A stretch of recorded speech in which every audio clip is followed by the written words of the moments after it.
with speculation high that international monitors investigating Haiti's election will recommend he's disqualified.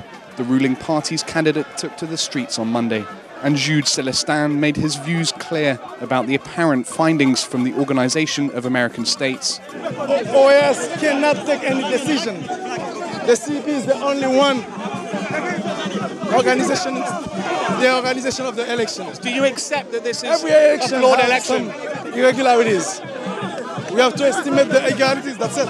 Claims that Haiti's ruling party were behind widespread irregularities on voting day have cast shadows on their candidate's campaign. The OAS report will be released in the coming days, but its impact is already being felt.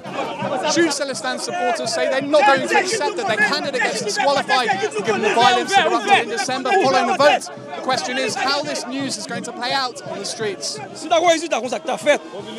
There will be massive mobilization across the country and trouble everywhere. The decision will ultimately be taken here, the headquarters of Haiti's Electoral Council. But as demonstrated at this symbolic protest on Monday, the majority of presidential candidates are still calling for the entire vote to be annulled. These elections were not elections. And that's why, we started at 6 o'clock in the morning. We had 15,000 observers throughout the country. 80% of our observers could not get into the voting booths because they weren't allowed in. By 7 o'clock, we started getting calls that there were massive frauds all over the country.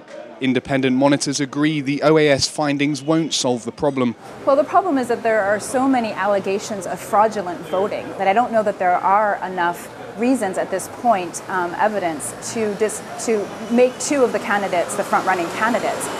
There's a report that states that potentially 12% of the votes casted were thrown away, were not even counted by the Electoral Council, which could significantly change the vote. And with the man who faces being ruled out defiant that he'll continue his campaign, there'll be more twists to come in this troubled process.